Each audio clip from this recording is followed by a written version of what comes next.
Thank you, everyone, for coming with us tonight on a trip to the Kern River Preserve. Uh, Tonight's program, Audubon's conservation work at the Kern River Preserve since 1997. 1997. Our speaker is Ray Tollefson. Reed started at the preserve, excuse me, in 1987 as a seasonal restoration ecologist and worked up to the position of reserve manager for the Nature Conservancy. In 1997, he transferred with the preserve to the National Audubon Society. Since that time, he has worked to triple the size of the preserve from 1,100 to three. I keep saying I want to say 100, 1,100 to 3,330 acres, and raised $4.5 million to establish dedicated management endowments. He works with private, public, and tribal partnerships to support the protection of over 56,000 acres of land in Kern County, with an emphasis on the South Fork River watershed and Transverse Range Wildlife Corridor. Reed has a Bachelor's of Science in Wildlife Management from Arizona State University. And I give you Reed. Reed, you have the floor. Great. Thank you, Ken. Just out of curiosity, is there a way for you to get my attention if I'm going off the rails or, you know, It would the, it would it would be to a direct chat okay. or an Well, interruption or an oral interruption. okay, great. And I can see you off on the side of my screen. So you can also use hand signals if you have to. I don't know, but having never done a Zoom presentation over the internet, this will be a new effort on my part. Ken, one last question is so I can bookend this thing. When do you want me to wrap this presentation up? It's about a quarter after 7 now. Okay.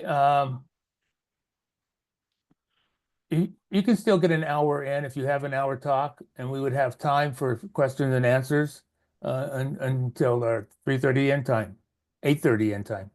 Okay, well, I'll see if I can drag this out to an hour without putting everybody to sleep. Let's see. Kind of an interesting thing too, you guys, is that if you ever give presentations, one of the things you do too is you look out in the audience and you try and get some feedback from people and see how people are doing. Almost inevitably, people are falling asleep during my presentations. So the good news is I won't know that you're doing that.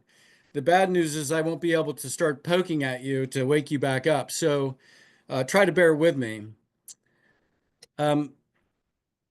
So Audubon, California's Kern River Preserve is a marvelous place, and it's been a pleasure and a joy for me to work there for both the Nature Conservancy and the Audubon Society. And I was really brought there because I had been doing bird work across the southwestern United States, looking at bird species diversity in various riparian systems along the Salt River, the Gila River, and other systems in the Southwest. And when I came to work at the South Fork of the Kern, I was just really impressed by how few non-native species were in the plant profile, how rich the ecological diversity was, and how good the bird species diversity was. It was just really, as a young conservation biologist, it was just one of those things where you felt like you were sort of stepping back in time and seeing, a riparian system that was being described by like an early beaver trapper or, early explorer. Really a brilliant riparian system, and something about that just caught my attention, and I have not left since. That was back in 1987. This image is pretty iconic of the Kern River Preserve. It's a painting done by Keith Hansen, a fantastic artist out of Bolinas. And on this image, you can see the yellow-billed cuckoo at the top, summer tanager in the middle, southwestern willow flycatcher at the bottom. And, being a really great artist and a good naturalist, here they are perched in the actual keystone species of our habitat that occur in the Kern River Valley, the Fremont cottonwood, and the red willow. So a brilliant representation of the South Fork of the Kern by Keith Hansen with some of our target species. This is an overview looking at the South Fork of the Kern. And, sometimes too, Ken, if, these pictures take a minute to get through and they're kind of bulky and stuff like that. So if it seems like I'm talking to something that's not coming up on the stream, just give me a wave or something and I'll try to address that. But when you're at this portion of the preserve looking to the east, you're looking back into the South Fork of the Kern. You can see it's an expansive floodplain. It's quite broad. The surrounding mountains are basically all in public ownership. On the left-hand side is going to be Sequoia National Forest, the Domewood Wilderness. On the right-hand side would be the Scotty and the Paiute Mountains. The Scotty Wilderness is a beautiful wilderness area there. So much of the surrounding landscape is in public ownership, and our endeavor has been to try and protect the privately held lands and bring them into conservation along the active floodplain. I'm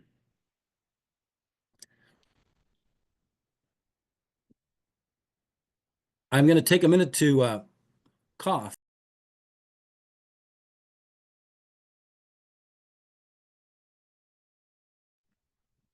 Well, I hope that worked because that was a pretty good hacking fit. So in California, we've lost more wetland and riparian habitat than any other state. We're number one with over 95% of the wetland and riverine systems that occurred historically in the Central Valley having been converted to some kind of human use. The largest freshwater lake west of the Great Lakes, Michigan, Superior, was Tulare Lake. Not a particularly deep lake, but quite large in terms of surface area. Probably 500,000 elk south of where Fresno is in the Central Valley. 2 million antelope, hundreds of thousands, millions of waterfowl, steelhead and salmon runs. It was like the Serengeti of California. It was really hard for us to really understand how productive and how amazing the Central Valley was. So our mission at the Kern River Preserve at Audubon is to conserve and restore ecosystems, focusing on birds, other wildlife, their habitats, for the benefit of humanity and also for the Earth's biological diversity. When something becomes as rare as this riparian system, it becomes very valuable, and the species and the creatures that are reliant upon it can become very rare. At the Kern River Preserve and at Audubon, these are the 5 main tools that we try to employ when we can, either on our own or with our partners, to try and do that conservation work.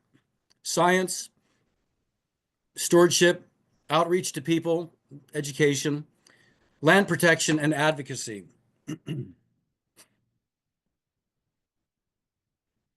This is where I grew up. This is like one of those parts, you guys, you're all sitting there at your computers looking at this. What I really like to see are like people groaning and just being sort of shocked and appalled. So I'm kind of assuming that's what you're doing right now. This is the Salt River near Mesa, Arizona. This is where I would spend my weekends. If you got on this river early in the morning in a canoe or something, you could see bald eagles fishing.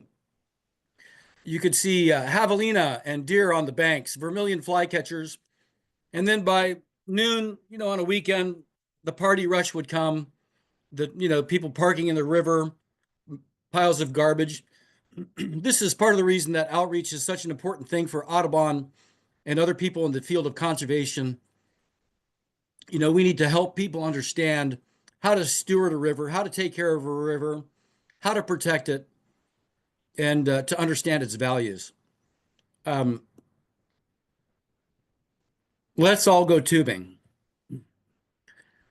So at the Kern River Preserve, one of the things we've done through the years is outreach to the public.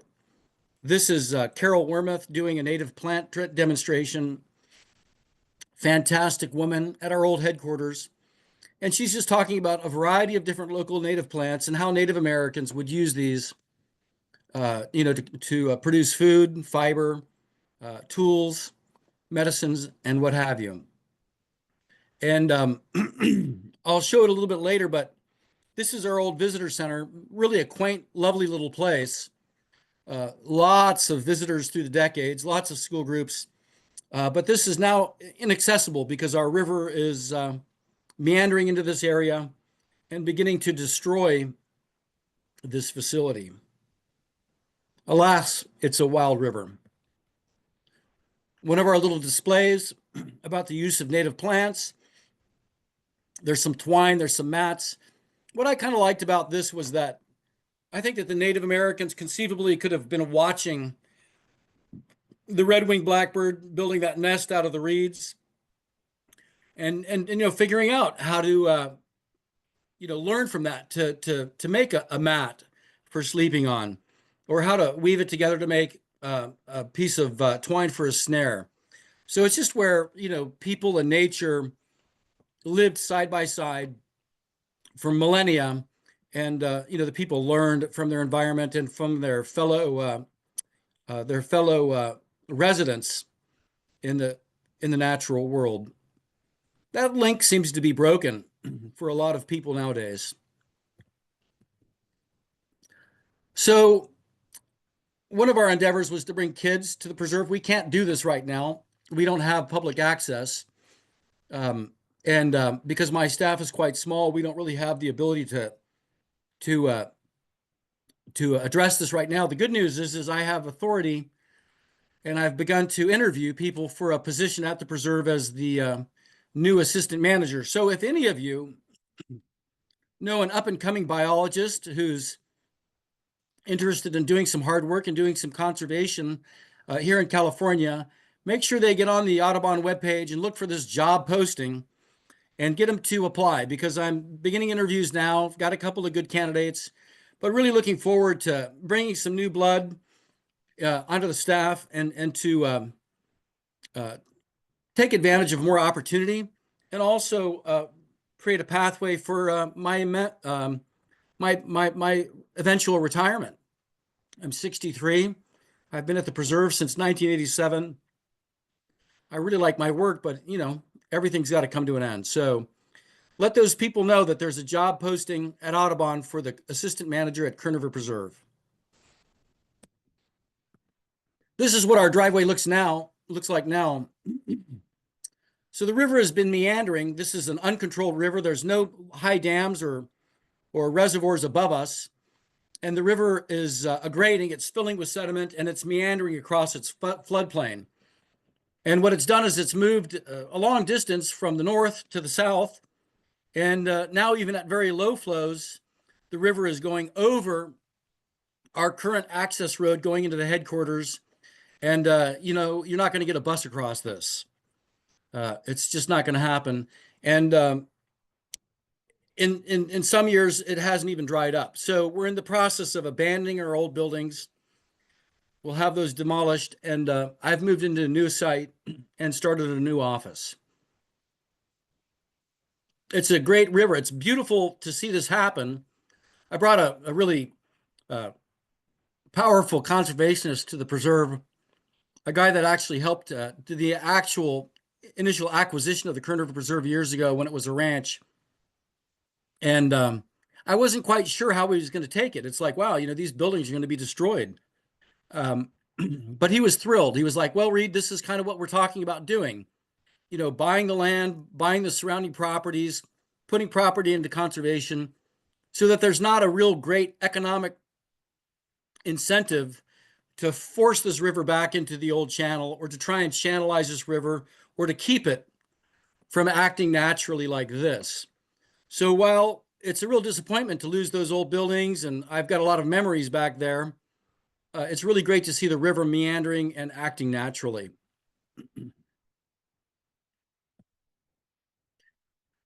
So this is on the north side of the river. It's not a very expansive map, but my new office is off the river now, actually further to the north in this image. And this is our concept for a new parking lot that would be suitable for local buses and school groups, and a trail system that goes out onto the preserve.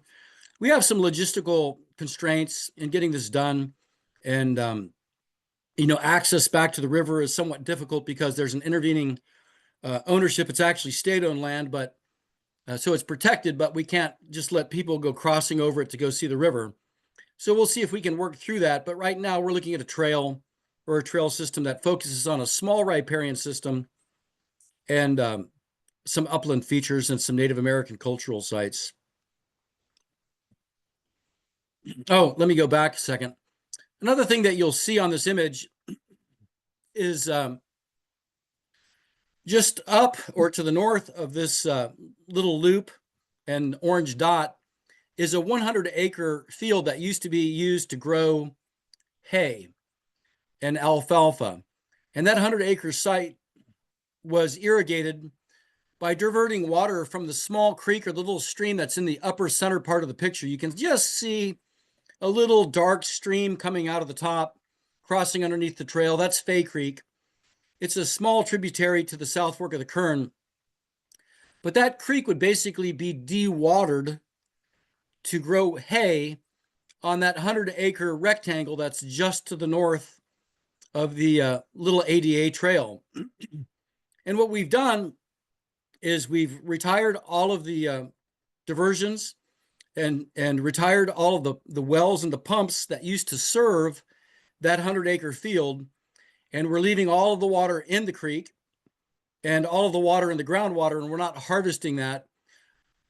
And the reason we do that is not because we're going to have an immediate impact on the willow flycatchers or the cuckoos that are down in the river forest to the south, but what we're doing is we're helping to preserve the hydrologic integrity of the system. Maybe we'll be able to talk about that a little bit more later. But that 100-acre site now has been planted primarily with upland plants and other xerophytes, things that aren't going to be that don't require irrigation after the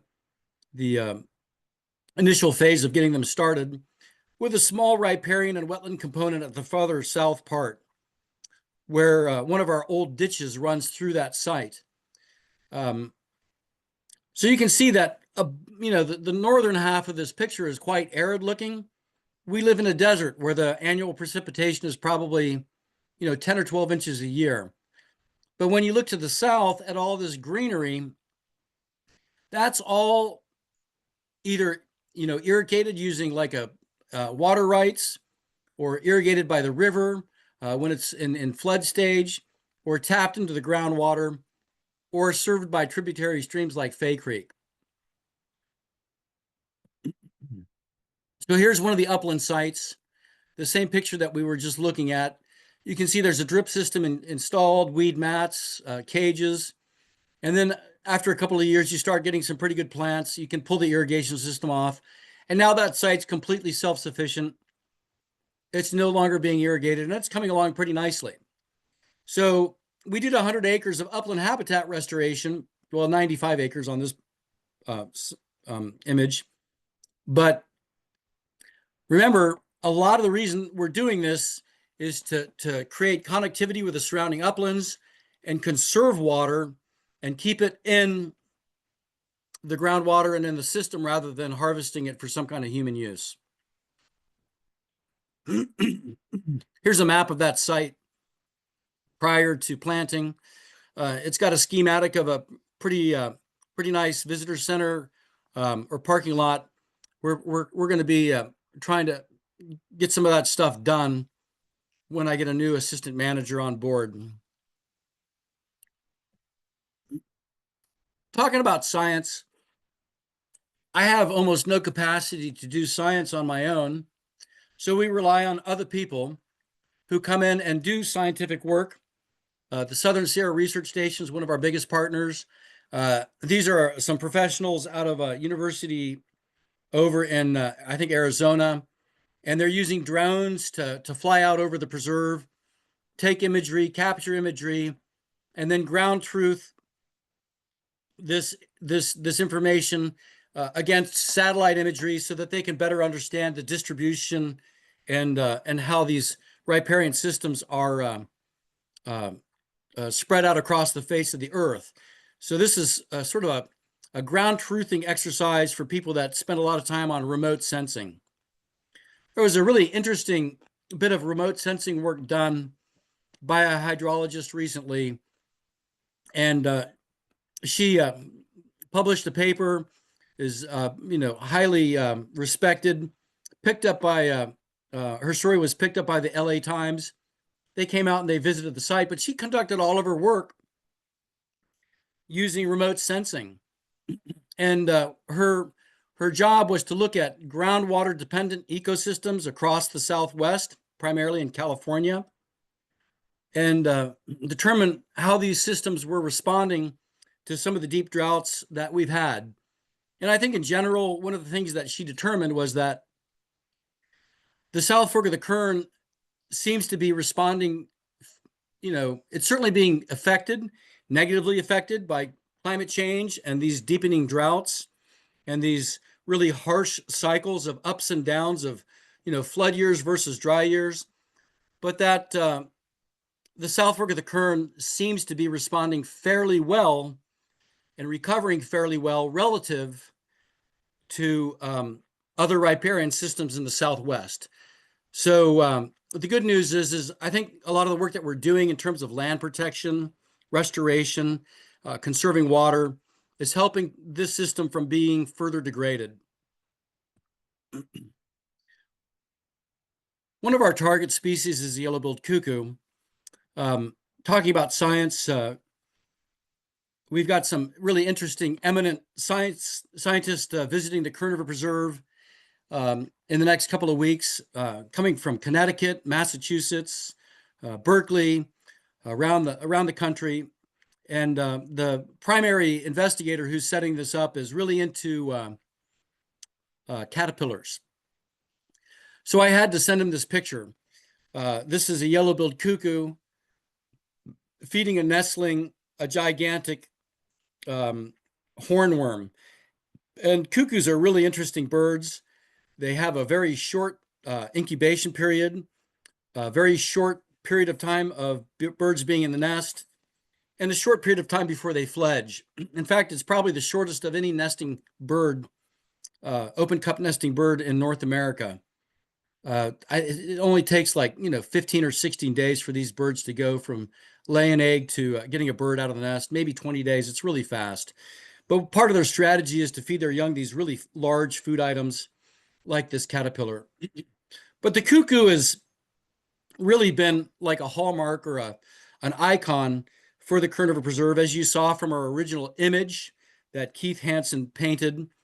There's some interesting stories about how some of the first people that came to look at conservation in the Kern River Valley were looking for cuckoos, because that was a species that back in the early the early 1980s, the late 1970s was being considered for listing. And now it has been listed, at least this race. But the cuckoo is really a marvelous bird. And let me see if I can go to the next slide and talk about its migration a little bit. Our cuckoos, the people didn't really know that much about where cuckoos went or what they did.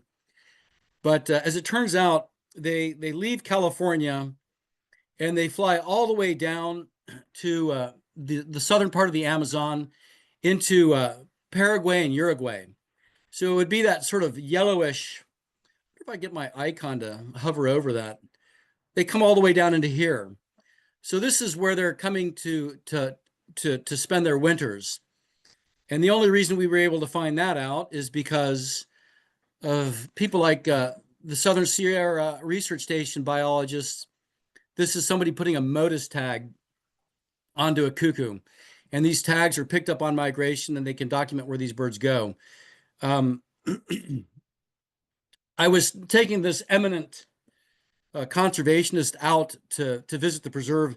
He was a guy that was introduced to the Kern River Preserve by an Audubon chapter back in the day. You guys are all in a chapter. I just want you to know how important chapters can be. But the the conservation chair, just a volunteer guy, a school teacher from Tulare County, Audubon, knew that the birding on the South Fork was really good back in the late 1970s. His name is Bob Barnes. You guys might remember Bob or know Bob. And Bob was just thrilled by the birding there, and he met a guy named David Gaines, the guy that you guys might remember as the guy that helped really start the protection of Mono Lake. And he and David Gaines were on the South Fork of the Kern, and they heard a cuckoo calling. They didn't even see it. And they thought, wow, they're still here. You know, they're not gone yet. And, you know, the bird is suffering declines across the state.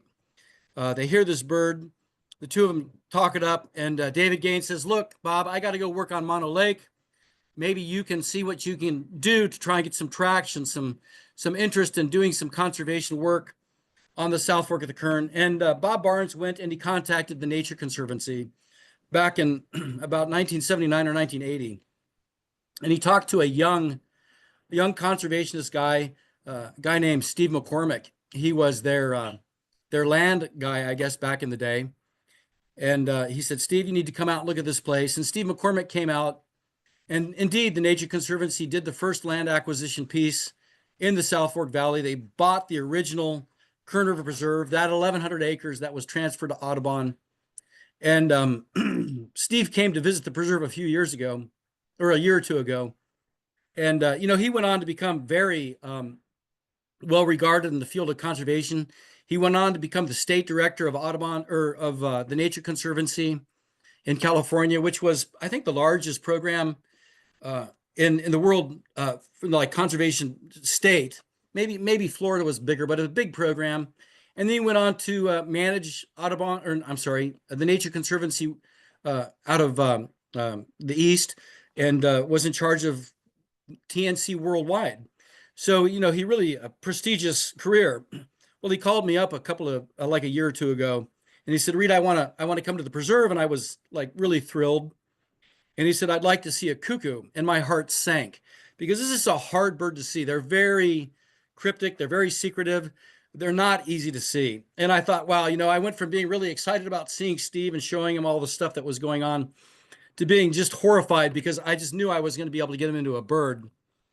But with the help of the researchers at the research station, we got Steve into some cuckoos, and it was a bird that had been tagged. And we saw this bird on a restoration site where volunteers had planted trees in 1989. So this is in like 2024 or something. So these are like, you know, 30-year-old trees. The cuckoo lands in a planted tree that some volunteer, some, you know, just some well-meaning person, you know, came out to plant a tree, right? And we planted like 80 acres on that site. The cuckoo comes in, lands right above us, calls, and then its mate flies in right next to it, and they do a food exchange. It's called a prenuptial gift. So this bird literally gave its mate a food item, and then they flew off into the river where it's like going wild and the river's meandering. So they came and they used our restoration site right in front of Steve, and he looked at me and he said, you know, I've never seen a cuckoo. I've never seen a yellow-billed cuckoo. So like 40 years after he purchased this land for conservation, he finally got to see a cuckoo. Well, if you get a chance, you can like Google like the Audubon magazine and look for a bird called hummus, like, you know, that people put on a falafel, hummus. This is how they name cuckoos or birds at the research station. This tagged bird then left the Kern River Preserve after spending like 60 days, like raising a family. And that was one of the first birds that they tracked all the way down to Paraguay and Uruguay. And then it made the trip back. So it was pretty exciting to see that bird on a restoration site on a piece of land with a guy that helped make it all happen. The willow flycatcher was sort of a B-string bird for us, but it ended up being listed as a federally endangered species before the cuckoo. And there was a huge controversy where we work. A lot of people very angry, very upset, lots of poor, you know, news, a lot of ugliness in the Kern River Valley.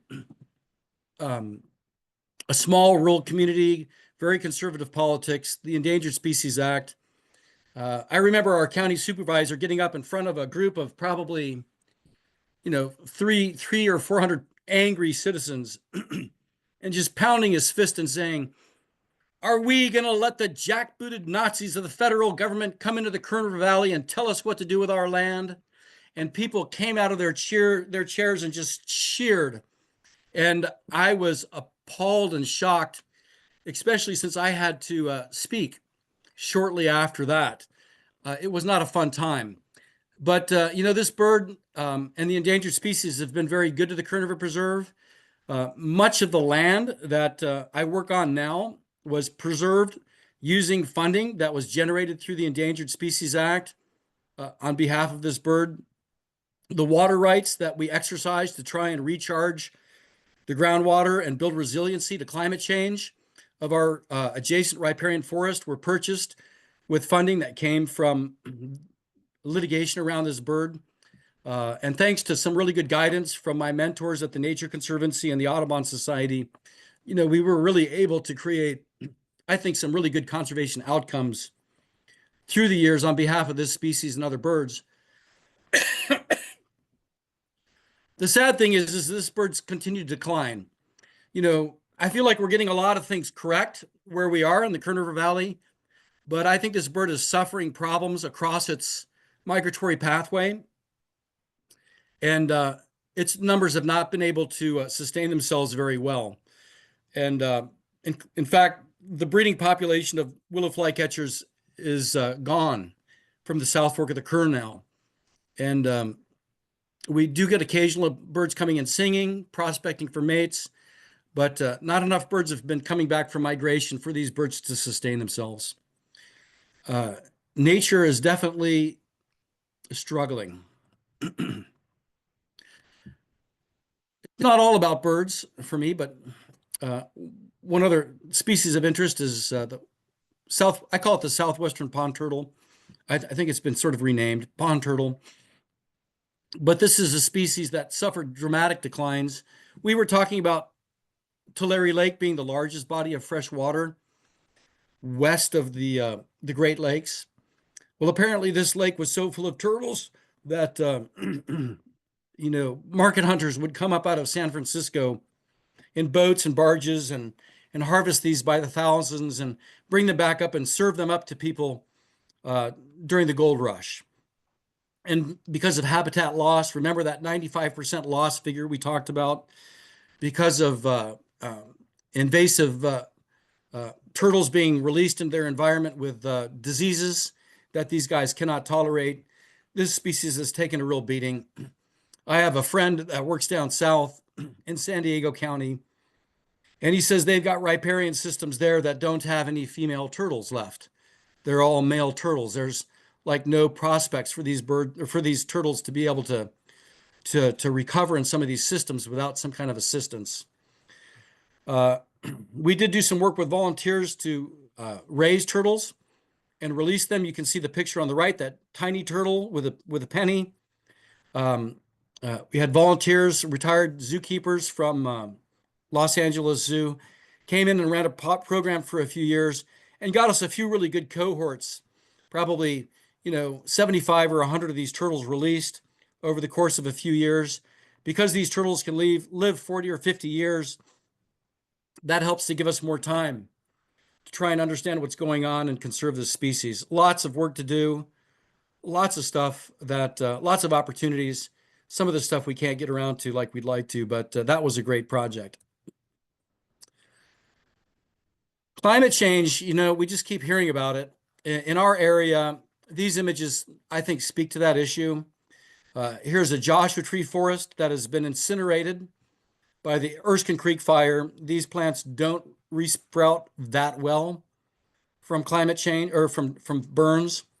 There's probably 300 acres of land in the Kern River Valley that have been cleared of Joshua trees, actively cleared back in the 60s and the 70s, that are now in public ownership, owned primarily by the state of California, that these Joshua trees were cleared on. I mean, I have met people who did the clearing back in the 60s and the 70s. And I think it'd be brilliant for us to go into some of these sites and do some replanting, because in some of these areas, this is a natural stand that burnt. The Joshua trees are really taking a beating. The picture on the right shows a lot of dead gray pines at Walker Pass. We'll look at a map of Walker Pass in a minute.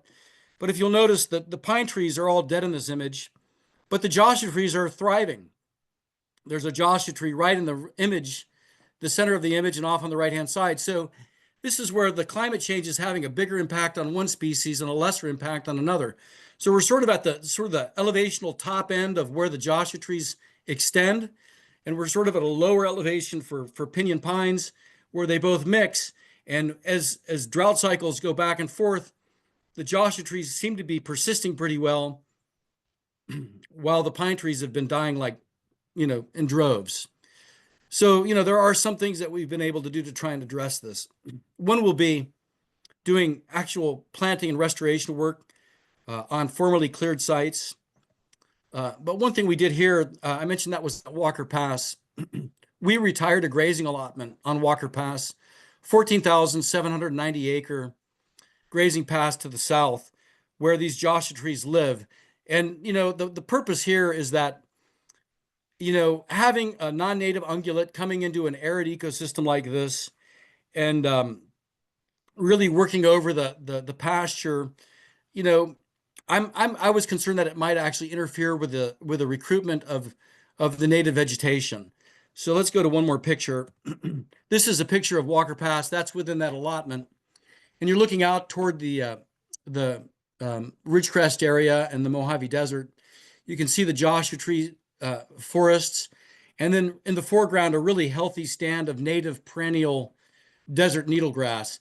And this is something that's occurred in the 20 years that this retirement has occurred. So this is a situation where Audubon actively retired a grazing allotment. I'm going to be advocating for the use of livestock later in the presentation. And I guess I wouldn't say that livestock and Joshua trees don't mix, but in this case, it turned out that it was a better move for us to do the retirement. It's a brilliant site. The desert needlegrass has really come on strong. It'll be fun to see how nature responds to this. We did a collaborative project with Ducks Unlimited and the Kern River Valley Heritage Foundation. That's a small local native land trust, the Kern Valley Heritage Foundation. And we got a grant for doing work on a ditch system that serves the Kern River Preserve and some of the property that we bought with that flycatcher money. And this just shows the contractor in here doing the work. Ducks Unlimited ended up raising this money. It was an aqua grant. They're complicated and hard to operate. So we really appreciated their expertise. They hired the contractors. They really worked closely with me on what we needed on the site. They did a marvelous job. And I guess I would just say there's just a lot of things that I cannot do. There's a lot of things that I don't have the capacity to do.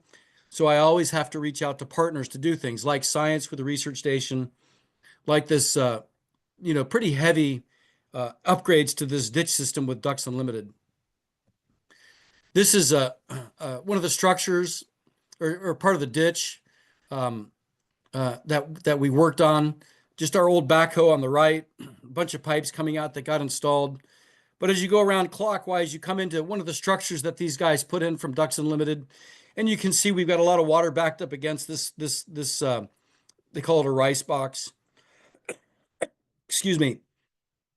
And then there's our little ditch running through the foreground, bringing water out to this acreage. And it was with the help of Ducks Unlimited that we made these improvements. And I've really been enjoying, working to bring water out onto this land. This kind of shows how that ditch runs along. The ditch is in yellow, and then it splits, and then it comes back again. It runs from the I think is the right or the eastern side of this thing over toward the left, and it carries water. It's Audubon property to the right, Audubon to the north, Audubon along the river down to the south.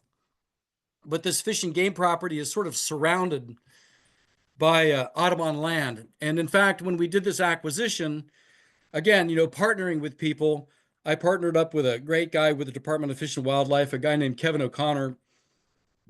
And he and I looked at all the different maps and looked at the funding sources, and he said, these are the parcels that we can purchase with DFW land, or I'm sorry, with Wildlife Conservation Board money.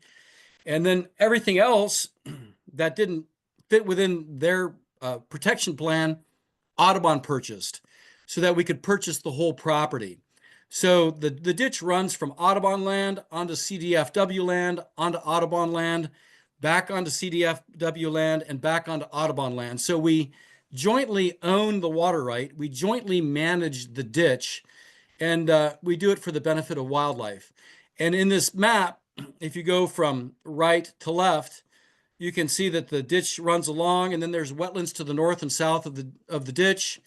Then it runs over, and there's actually a little site that's indicated as a riparian enhancement area or restoration site. And then there's little blue arrows that show the water flowing down onto the old Kern River Preserve. That's the old Nature Conservancy Preserve. That's to the south of the CDFW land. And that's where the cuckoos and the willow flycatchers live. So like those little sort of riparian enhancement areas on the old Kern River Preserve on the south, that's really our high value target. That's really where we want to, build up the resiliency to climate change, where we really want to, improve the productivity of insects and stuff so that cuckoos, willow flycatchers can raise their families. And what we want to do is we want to put water on this whole floodplain that's to the north, let that water sink in and recharge that groundwater and really create resiliency for upcoming droughts. And I don't know if you recognize it, but that 100-acre upland restoration site's right in the center of the picture toward the top. That's the actual area that we retired the water rights for Fay Creek, closed down the ditches and left them in the stream, put the deep ag wells to bed, and left the water in the groundwater. So by buying this land off of the active river channel to the north of the river forest that's all in green, we're trying to protect the connectivity with the surrounding watershed, and even more importantly, the opportunities to recharge groundwater and exercise these water rights that came with that property. So if you were up on a hill looking out over the property, this is kind of what it looks like. Like in the wintertime, a lot of water out on the property, with the forest in the far distance. It's been a great project. One of the cool things about this project is we got tricolored blackbirds coming in and nesting on the CDFW land for the first time in about 15 or 20 years in large numbers this last year, right in the path of where some of the water is being released from this cottonwood ditch. And beautiful cottonwood, not cottonwood, but stand of bulrushes and cattails. And these birds got set up in there, and they were just flying back and forth in the dozens with food items, bringing food into the nesting colony, flying out to nearby pastures. And where they were foraging, this is where I make a pitch for cattle, is on some of the irrigated pastures on the adjacent Kern River Preserve. So they were nesting where the water was going on the DFW land, but they were all going to forage on one of the pastures on the Kern River Preserve, where there were literally cattle walking around, and these birds are just like, flying up in clouds and little murmurations and stuff, following these livestock around in this irrigated pasture, carrying food items back across the fence line, over the ditch into the cattail patch where all these tricolored blackbirds had set up. It looked like a very productive colony to me. And the statewide tricolored blackbird counts coming up this week. We'll get in across the whole preserve. There's some other colonies on the preserve, other locations, but try and document whether or not these colonies are setting up again this year. A lovely lady, Wendy Shaswicks, who is really into acoustic monitoring, just gave us some acoustic monitoring devices, and we're going to be using them on these tricolored blackbirds and also on another species I'll talk about a little bit later. But it's been great to see how this ditch and the work with our partners has really made this land much more productive for tricolor blackbirds, among other things. Invasive weeds, big problem for us. We just got a grant. It's going to run from 2025 to 2027 for invasive weed control. This is Steve Hilton, one of our land stewards, out literally pulling purple loosestrife off of the Alexander Ranch. There's a number of different invasive species we've worked to try and control. It's really been a struggle, but it's been really rewarding too. Hanning Flat is an adjoining property that we're going to talk about for a minute. This is an acquisition Audubon never would have done, never could have done, but it was something that one of our neighboring land trusts could do. So Audubon got behind this acquisition. We supported it through the chapters with a Wimberley request. This property was acquired. It's 4,806 acres. It's quite large, but it's kind of just, desert grassland with those hills in the background. Not what you'd call great willow flycatcher habitat or cuckoo habitat, but what it is land that's not going to be upzoned, not going to be subdivided, is going to be protected. It's been really a great project for a lot of things. Here's an example. It was pretty intensely grazed. The picture over on the left is a spring or a water feature on the property. And then after just a couple of years under our stewardship, you can see how the trees have come up on that with a lady pointing at the cattails and the bulrushes. We did some direct seeding. We've done some restoration work. And man, I'll tell you, it's just becoming a more and more beautiful project. And, Audubon really engages in this in terms of providing expertise on restoration and stewardship work. One of the other areas that I've really engaged is on burrowing owls. We didn't really buy this thinking about burrowing owls. We bought it, thinking about open space, a grazing program, keeping land from being upzoned and subdivided and creating problems with trespass and different things adjacent to the property that I manage. But boy, have the burrowing owls been fun. We've been putting in these artificial burrows. We started out with just a hope of creating wintering habitat for birds that are just there for the winter. But what we found is now that we've put these in, we're starting to get breeding. So last year we had a clutch raised on this property, and the latest word is that we might have 2 clutches this year in the making. This is a game cam, and if you look, the bird on the right is actually perched on the entrance to the burrow. And the bird on the ground is displaying this really sort of hunched appearance. And as soon as one of our volunteer biologists saw this, the guy is a great artist and a great ornithologist. He said, "You guys, this looks like courtship behavior to me."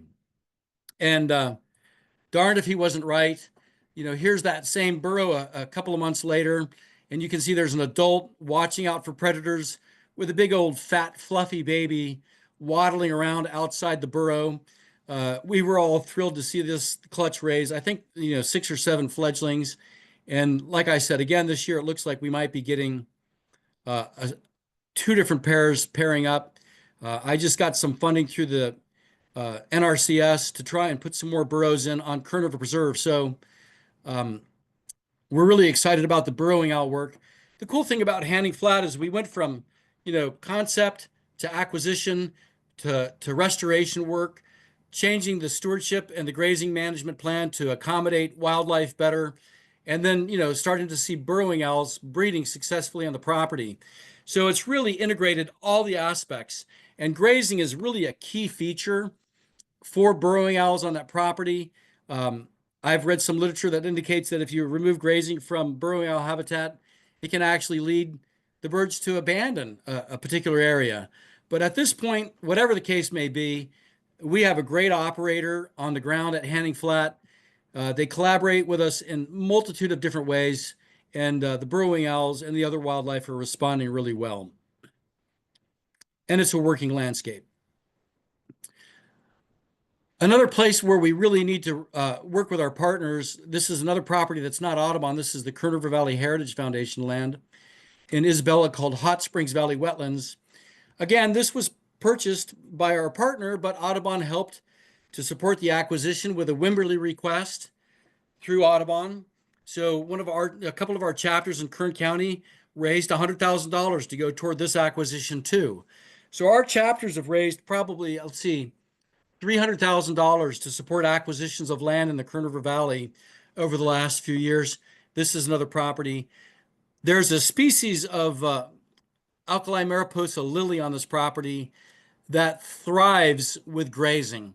And indeed, if there was not a grazing program on this property, I'm certain that that plant would begin to disappear from this site. So it's kind of like you look at this property, it's got one of the largest populations of alkali mariposa lilies in the world.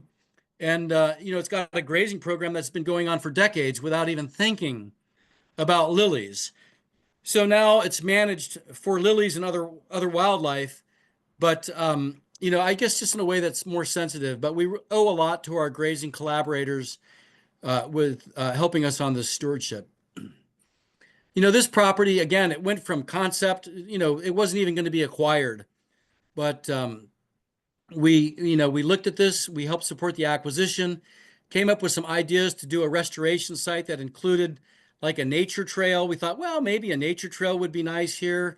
Maybe we could do a restoration site that included all the different kinds of plants that occur in this area, the Mojave Desert, the chaparral, the Great Basin, pine oak, woodland, riparian. And it was just a concept a few years ago, and now it's been done.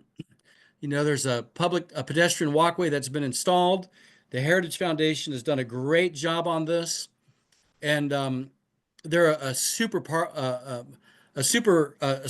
to work with. And I've had a great deal of fun as the Audubon partner in helping to make all this stuff happen. My job here primarily is to help with the acquisition work and then to help with the stewardship issues like restoration. Here are people doing some of the restoration work. Here's some of the baby trees and plants. I like the picture on the right because you'll notice that there is a species of racer, a snake, living in one of the planted flannel bushes. Land protection has been a big deal for us. Again, we have to work with partners. I just discussed how we've worked with the Kern River Valley Heritage Foundation for a number of acquisitions. I see some stuff coming up in the chat. Maybe I should read that. Okay, I don't think there's anything new for me there. Let me see, 2 new messages. Oh, Reed, there's some questions. You know what? I guess I'm going to hold those for a little later. But yeah, the answer is yes, you bet. So here's some of our land protection pieces. One of my favorite back in the day was the Audubon Bright Star Wilderness Edition. The one going clockwise and up that's a picture of the Bright Star Wilderness. Over on the right is the Sprague Ranch. We bought that with willow flycatcher money. And then down in the lower right-hand corner was the Alexander Ranch acquisition that we did with help from the Resources Legacy Fund Foundation. Let's see what's next. Oops. For some reason, this is not advancing now. I've probably done something.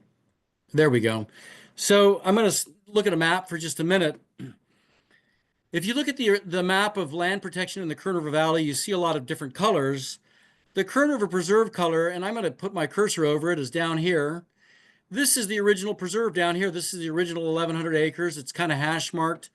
Long, slender preserve that the Nature Conservancy transferred over to Audubon. The land to the north, that's also that same olive green color. That is the Sprague Ranch acquisition done with flycatcher habitat money. Lots of color that is marked CER, Canebrake Ecological Reserve. This is biggest partner for land acquisition has been the state of California, the Wildlife Conservation Board. These people just keep hitting home runs for us.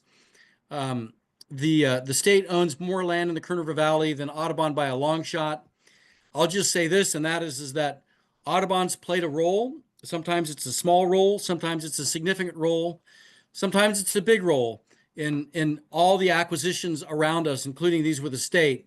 But having the state of California as a partner in land acquisition has been absolutely brilliant for the Kern River Preserve.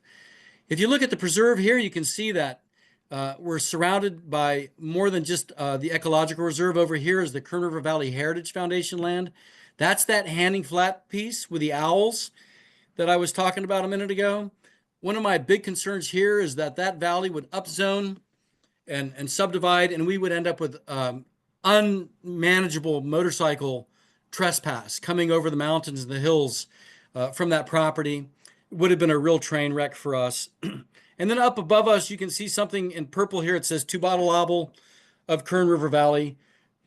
It's been really good working with Native American groups the last couple of years. I'm going to jump into that in just a second here. But you can see how this is all sort of centered around that original Kern River Preserve down here.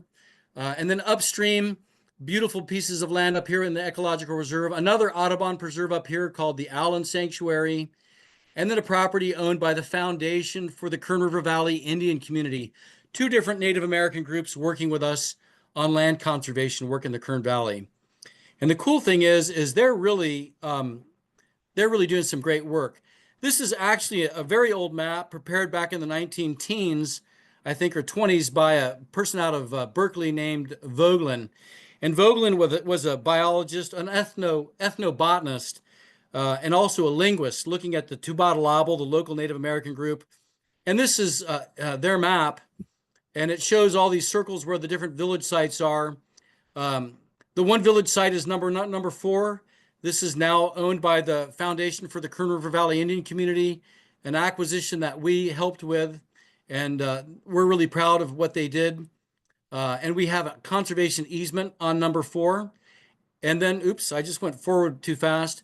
And then the Two-Bottle Obel is over here in Fay Canyon in 10. So this is historic land where people have lived for millennia, and now their communities are taking these lands back. We're one of their partners, and we've just really been learning a lot and really enjoying working with the Foundation for the Kern River Valley Indian Community out at the site called Uupulop. This is Uupulop, a beautiful site. You can see an arc site looking out over the river. And this is sandwiched in there right next to the Canebrake Ecological Reserve. So these people are in a position to partner with Audubon and the state. Here are some people from the Two-Bottle Obel of Kern River Valley, another group working on a piece of land that belongs to Audubon. And they've got this beautiful Two-Bottle Obel, oops, let me go backwards one. Two-Bottle Obel of Kern River Valley, a brilliant property. It's quite large, it's 1,200 acres. And man, they are getting grants. They're doing work with all kinds of partners. It's just really fun to see them excel. They're hiring people, they're doing work. This is a picture of one of their gatherings on the property. And this is the headwater of Fay Creek. So the headwaters of Fay Creek come down and they support the Kern River Preserve. So our partners are the stewards of our upper watershed now. Here they are having a great event. They got one coming up on Saturday, but I got another job. I can't be there. It's been brilliant to watch these guys excel. Actually, in some ways, I'm almost envious because they're getting some grants and doing some work that it's just amazing to watch them do this work. And it's really great for Audubon to be able to tee up with these guys. We've brought our grazing coordinator out. We've brought our GIS lady out. I'm going to be meeting with them with some of our other staff later in the month. And we're trying to bring some of our resources to bear on some of their opportunities. It's been great. The Native American Land Conservancy is the third group that's been working in our area. And they've got great capacity to do land transactions. This is a group that really has been working closely with our local Native American tribes. And these guys can really transact, man, and they can raise money and they can make stuff happen. We can't really buy land and add to the Kern River Preserve in terms of owning more Audubon land. And that's where we look to our partners to do this. I helped them get teed up with about 1,200 acres in the Greenhorn Mountains. These guys are really doing great work. This is a little wider map. It shows the Kern River Preserve up at the top. Oops. And it goes quite far to the south. This is, if I can get my cursor to fly around on here without changing the picture. So here's the Kern River Preserve. There's that Quolocom property where the Native Americans have got all that going on. This little guy down here is where the burrowing owls are. That's the pink piece. But as you go further south, you can see some land that's been protected with the Mojave Desert Land Trust. We've teed up with those guys. They've built up on some some areas around what is called our Kelso Creek Sanctuary. So there's another one of our properties way down here in the bottom, down here, acting as like a little nucleus for other projects to help coalesce around. Again, we can't transact like Mojave Desert Land Trust. We can't own some of that remote land. Boy, they're sure doing a good job of it. And we're really glad to be a partner with them. Again, our chapters helped with some of their acquisitions with a Wimberley request, throwing money toward their acquisitions. Getting that private nonprofit money mixed with that state or federal money can really be a powerful incentive for funders to come in and support acquisition work. And here they are on some of their property on the Desert Springs. And then I think this is my last slide. This is yellow warbler. This bird's done really well in the last decades. Many of our birds have really struggled, but somehow this bird went from being really rarer than willow flycatchers when the preserve was initially acquired to being quite abundant now. So, we're doing a lot of stuff right for yellow warblers, and their numbers have really been able to respond positively. We're doing a lot of stuff that's right, I think, for things like willow flycatchers, but yet they struggle because there's problems across their range that are beyond our control. There's so many opportunities that we're trying to take advantage of. We rely on our partners. I'm so glad that my upline with Audubon has authorized me to hire an assistant manager. I'm sure the preserve is going to thrive with some more professionalism and some more help. But I think that concludes my slideshow. So, Ken, I don't know, do I need to hit stop share? I think I'll just hit stop share and see what happens.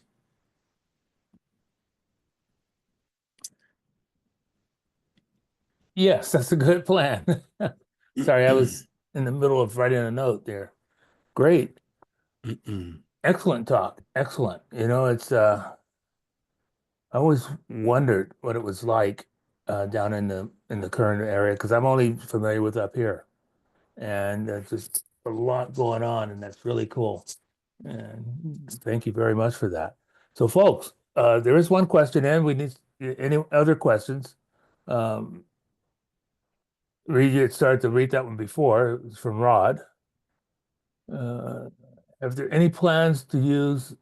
Okay, let me get my glasses right.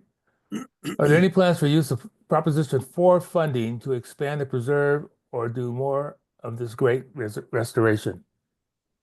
Well, you see, Rod, I think that's a great question, and it really kind of depends on what our opportunities are. I know that, we can't really go back to the map, but the Prince Ranch was one of the little identified properties as a priority for us. I think the Tubatalabo are teaming up now with the Native American Land Conservancy and are going to make a run at doing an acquisition of the Prince Ranch. That would be a huge benefit to the adjoining preserve. I mean, we're just nestled right up against that property. Beautiful working ranch. I think it's an opportunity for the tribe to generate income over the long run, maybe with a grass-fed beef production thing. Great water rights. I think we might see some opportunities with our upstream landowner. That's kind of a contentious and difficult situation. Many landowners are very private, and they don't want their stuff held out for everybody to hear about and see about and so forth. But big move possible in the coming weeks or months with Proposition 4, with both the Prince Ranch and another property that's upstream of the preserve. It's owned by a water district, and I think they're interested in conceivably going into working conservation easements. It seems like they've been able to get through a number of hurdles that have to do with their ability to utilize their land and their water rights and convey water and do groundwater recharge in the Central Valley. And they may be open to re-engaging with us again on conservation work on that. And I would just say that between those two properties and those two ownerships, it would bring the South Fork of the Kern to a point where the riparian system truly was in a position to really be well protected and have the opportunity to be very resilient to all the problems that are being caused by people and climate change. So a couple of really good opportunities in the near future, I hope. And if I can find, let me guarantee you one thing, Audubon can't do the work. So if I can find the right partners on these two acquisitions and these two opportunities, we could really, I guess, respect and protect all the work that our partners have done over the last 40 years doing conservation work in the Kern River Valley. It could be brilliant, but we'll see. You know, sometimes I'm a little overly optimistic. Okay, great. Thank you. Excuse me. Carol asked, she's going to be visiting in a couple of weeks, coming into Lake Isabella from the east. And she's wondering if you had any suggestions for a spot to visit for birding on or near the South Fork. Right. Well, excuse me. Oh, there's a nature trail on the Canebrake Ecological Reserve that the state has been working really hard to get open. It's a great trail. So if you like Google Canebrake Ecological Reserve, excuse me, and Nature Trail, you ought to be able to find their trail. At the Kern River Preserve, as I said, our access is all flooded. I encourage people to just bird Fay Ranch Road. Fay Ranch Road runs right through the middle of the preserve. It runs all the way up to Quolocom. There's a lot of good birding along Fay Ranch Road too. Okay, I hope that helps you, Carol. Ann Well, and asked, oh, being a member of YOLO Audubon, you can always ping me, send me an email, bend my arm a little bit. There might be a couple of places we can cut you loose on the preserve that's not normally open to the general public. okay, thank you. Excuse me. Ann asked if you could talk a little bit about the cowbird problem and what's being done about it. So cowbirds are not native to California. They expanded their range into this part of the country as the bison were being exterminated and as livestock were moving into the West. So they really followed, cattle, horses, people, agriculture into California. And they're really an effective nest predator or a nest parasite. They lay their eggs in the nests of birds like willow flycatchers, Bell's vireos, yellow warblers, and many other birds. And when they do this, these smaller bodied birds cannot raise their own young, and a cowbird. The cowbird baby literally outcompetes the other babies and they die. And it's a death knell for a bird like a willow flycatcher to try and raise a willow flycatcher to raise a cowbird baby. They just can't get their own young off. So the Southern Sierra Research Station has been studying this problem for many years. They've initiated a trapping program. They trap cowbirds every year.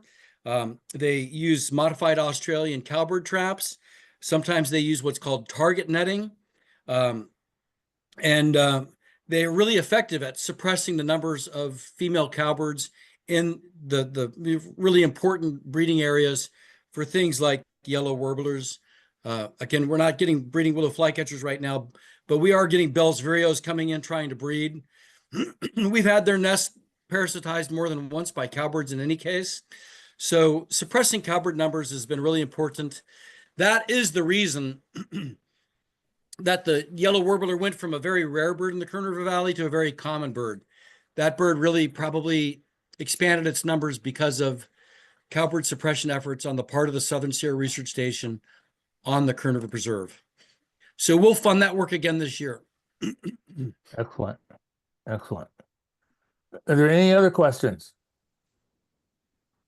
Well, Ken, if I could say, I'm going to suggest that poor Reed stop talking. I hear your voice just fading away.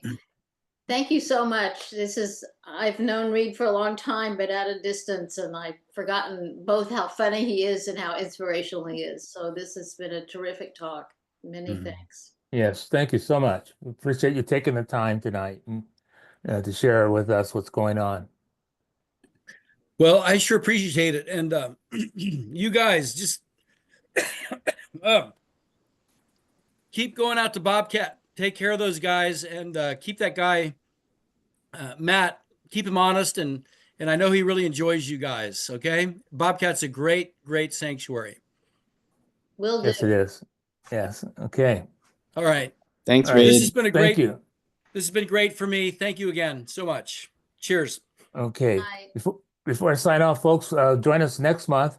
We'll have John Sterling talk to us about birding, the birds and culture of Bhutan. Was May 21. So hope to see you all then. Again, Great. thank you, Reed, for speaking with us tonight and sharing. And thank everyone for joining us to hear about what's going on at the Kern River Preserve. So good night, everyone. Have a great rest of the evening. And Reed, drink some water, take a Ricola or something, and rest yourself. Okay, great. Thank you so much. Cheers. Right. Good night, Night. folks. Thanks, Ken.